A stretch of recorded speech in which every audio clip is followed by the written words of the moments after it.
जी अस्सलाम वालेकुम dear students.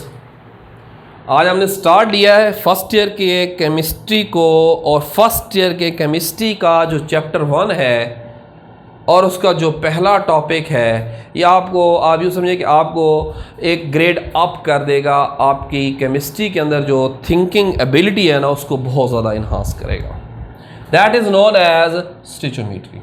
अब स्टिचोमेट्री हमारे पास क्या है, वो कहता है कि ये एक्चुअली एक रिलेटिव रेशो है हमारे पास। क्या है हमारे पास? Relative ratio. किसमें?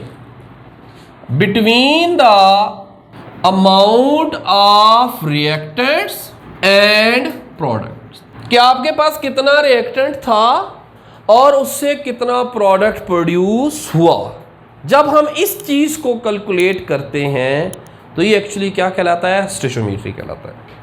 ये हमारा एक कॉमन सा परसेप्शन है। अब ये एग्जाम्पलें देते देते हम भी बूढ़े हो गए, और आप सुनते सुनते भी थोड़ा थोड़ा आप लोगों ने भी काफ़ी दफ़ा सुन लोगी कि there are some standards in our life.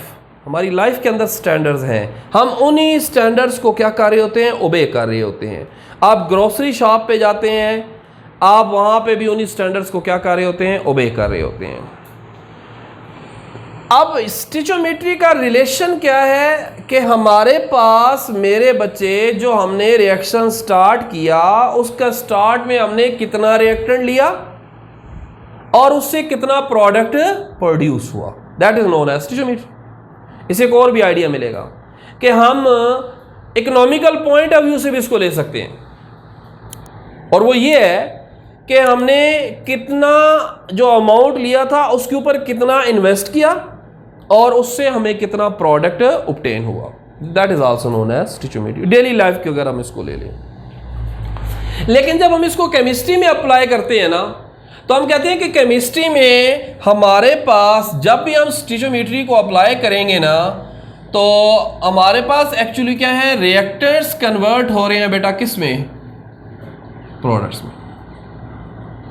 तो केमिस्ट्री में हम जब भी ये रिलेट करना चाहते हैं, इस रिलेशन को फाइंड आउट करना चाहते हैं स्टिचोमेट्री का, तो हमारे पास जो मेरे बच्चे अप्लाई होती है ना, वो क्या होती है? Mole ratio of reactant with mole ratio of product.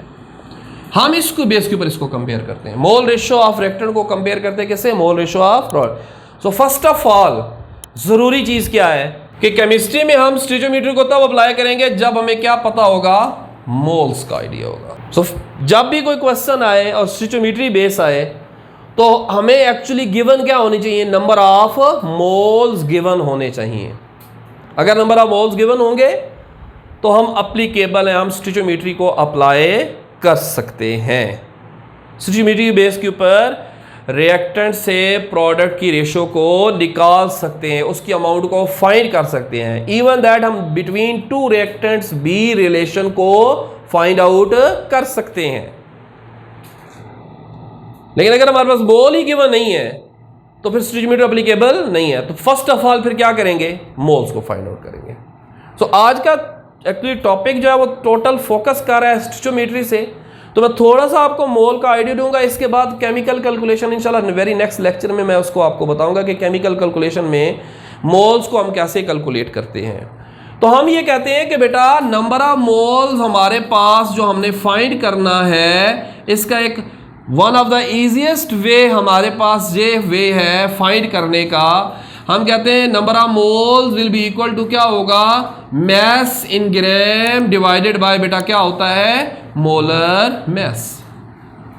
Bye using this formula, first of all you have to find out the number of moles. आप क्या फाइंड आउट कर लोगे? नंबर ऑफ मोल्स को फाइंड आउट कर लोगे। In case number of moles दिए हैं तो फिर तो क्वेश्चन ही क्लियर हो गया ना, फिर तो कोई इशू नहीं है। तो ये मोल्स हो गए। स्टिचोमेट्री को अप्लाई करना था, तो देन इसके बाद ये पहली रिक्वायरमेंट हमारी हो गई जी, first of all.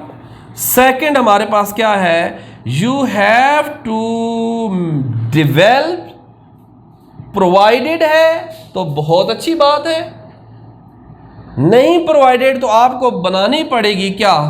Balance chemical equation. Balance chemical equation से आप कोई भी रिलेटिव रेशो जो है उसको क्या कर सकते हैं, फाइंड आउट कर सकते हैं। सो हमें ये दो रिक्वायरमेंट्स हैं स्टिचोमेट्री के लिए, कौन सी, मोल रेशो और उसके बाद क्या है, एक्चुअली मैं आपको स्टिचोमेट्री समझाना चाहता हूं इस वक्त, मेरा फोकस इस पे है। देन उसके बाद नंबर ऑफ मोल्स के भी डिफरेंट वेज है उसको फाइंड, तो हम इसकी तरफ चलते हैं, स्टिचोमेट्री को कैसे अप्लाई करते हैं और स्टिचोमेट्रीज के अंदर हम इसको किस तरीके से स्टिचोमेट्रिक रिलेशंस जो है उसको हम क्या करते हैं, फाइंड आउट करते हैं। देखिए जरा क्वेश्चन को, find out the number of moles of oxygen required for the complete combustion of butane, 3.5 moles of butane। ये मैंने एक question just simply mole ratio को समझाने के लिए डेवलप किया है। अब इसी क्वेश्चन से हम फर्दर सब टाइटल क्वेश्चन बना सकते हैं। सो कोशिश करते हैं। सो फर्स्ट ऑफ ऑल क्या चाहिए हमें, हमारे पास number of moles of oxygen हमने फाइंड करने और हमें मोल्स ऑफ ब्यूटेन क्या है, प्रोवाइडेड है। सो इसका मतलब मोल्स गिवन है, मोल्स को फाइंड आउट करने की हमारा जो है वो स्टेप जो है वो ऑलरेडी क्या हो चुका है, सॉल्व हो चुका है। सेकंड स्टेप क्या है, ब्यूटेन की balance chemical equation for its combustion, ये हमें बनानी पड़ेगी। सो ये हमारे पास क्या थी, बैलेंस केमिकल इक्वेशन थी for the combustion of butane. अब इसमें रेशोज हैं, a ratio between butane and oxygen, also carbon dioxide and water. क्या पूछा क्वेश्चन में उसने, number of moles of required for the complete combustion of 3.5 moles of butane.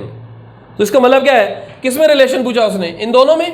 तो हम क्या रेशो बनाएंगे, ब्यूटेन रेशो क्या हो जाएगा, oxygen. So according to balance क्या है, 2 मोल्स ऑफ ब्यूटेन को कितने मोल्स ऑफ ऑक्सीजन चाहिए, 13 मोल्स। अकॉर्डिंग टू क्वेश्चन जो हमने डेवलप किया इसमें कितने हैं, 3.5। तो इसका क्या करना है, फाइंड करना पड़ेगा। क्या आंसर आता है जी, 20 मोल्स ऑफ ऑक्सीजन, ये हमें रिक्वायर्ड होंगे for the complete combustion of butane. एक स्टेटेड गिवन एग्जांपल थी, आप जरा रिलेशंस को अप्लाई करें। आप इसको सिर्फ स्टिचोमेट्री को समझे कि रिलेशन कैसे डेवलप किया हमने। मोल्स गिवन थे, बैलेंस इक्वेशन बनाई और उनके अंदर रेशियो प्रोपोर्शन मेथड अप्लाई करके इसको क्या कर लिया। So one of the easiest way है इसको सॉल्व करने का। इसी क्वेश्चन को बेस लेते हैं और एक अनदर क्वेश्चन डेवलप करते हैं, और वो क्या है जी, वो कहता है how many moles of carbon dioxide produce, carbon dioxide के कितने मोल प्रोड्यूस हो रहे हैं। नो अब स्टेप क्या है, अब रेशो किस में पूछ रहा है, ब्यूटेन के उसने हमें मोल दे दिए और वो कह रहा है कि इसकी कंप्लीट कंबस्शन के रिजल्ट में कितने मोल ऑफ कार्बन डाइऑक्साइड बनेंगे। तो इसका मतलब हमारे पास अब रिलेशन किस में आ गया, ब्यूटेन एंड, सो हम क्या लिखेंगे, ब्यूटेन और carbon dioxide. So according to balance equation क्या है, 2 मोल ब्यूटेन के और 8 मोल क्या प्रोड्यूस हो रहे हैं, कार्बन डाइऑक्साइड के प्रोड्यूस हो रहे हैं। हमें गिवन कितने हैं, 3.5 और इसका क्या है, x। क्या होगा इस 14 मोल, इट्स मीन हमारे जो क्वेश्चन हमसे उसने पूछा था उसके अकॉर्डिंग जो स्टिचोमेट्री रिलेशन निकला वो ये था कि 14 moles of carbon dioxide will produce by the complete combustion of 3.5 moles of butane. अक्सर बच्चे इसमें परेशान हो जाते हैं, वो समझते हैं शायद ये 2, ये फॉर बैलेंस इक्वेशन है, एक्चुअली हमें गिवन जे हैं। हम इसके अकॉर्डिंगली इस क्वेश्चन को लेकर एक और इसी इक्वेशन पे ही एक और क्वेश्चन डेवलप करते हैं। To produce 4 moles of carbon dioxide, how many moles of oxygen required. अब क्वेश्चन से थोड़ा सा हट गया, ठीक है। अब इस क्वेश्चन को साइड में कर दिया, अब एक अनदर रिलेशन बनाया किसमें, अनदर प्रोडक्ट और हमारे पास क्या डिफरेंट है, ताकि थोड़ा सा आइडिया क्लियर हो। ऐसा ना हो कि आप समझे कि शायद एक ही रिएक्टेंट से रिलेशन, आप डिफरेंट रिएक्टेंट्स में भी मोल रेशो निकाल सकते हैं, रिएक्टेंट और प्रोडक्ट भी। अब क्या है, हमने 4 मोल कार्बन डाइऑक्साइड के क्या करने हैं, प्रोड्यूस करने हैं। हमें कितने मोल ऑक्सीजन जो है वो क्या होंगे, रिक्वायर्ड होंगे। तो आप क्या करेंगे, रेशो किस में डेवलप करेंगे, कार्बन डाइऑक्साइड रेशो क्या होगा, oxygen. According to balance equation carbon dioxide के कितने मोल थे, 8 मोल को कितने ऑक्सीजन रिक्वायर्ड थे, 13। हमें क्या कह रहा है, आप 4 के अंदर फाइंड करें कितने होंगे, 6.5। तो ये एक छोटा सा इंट्रोडक्टरी लेक्चर था हमारा स्टिचोमेट्री से रिलेटेड, कि हम स्टिचोमेट्री को कैसे अप्लाई करते हैं और स्टिचोमेट्री बेस के ऊपर कैसे कैलकुलेशंस करते हैं। ये हमारा इंट्रोडक्टरी लेक्चर है। हम आपको थोड़ा सा इंट्रोड्यूस करवाना चाहते हैं कि फर्स्ट ईयर की केमिस्ट्री को थोड़ा सा ऑब्जर्व करें। इंशाल्लाह ताला जो वेरी नेक्स्ट लेक्चर हमारा होगा वो सबसे पहले मोल्स पार्टिकल्स कैलकुलेशन से रिलेटेड होगा, एक ब्रीफ लेक्चर होगा, और उसके बाद काफ़ी हद तक हमारे लिए क्या होगा, ये टॉपिक क्या होंगे, क्लियर हो जाएंगे। बहुत शुक्रिया।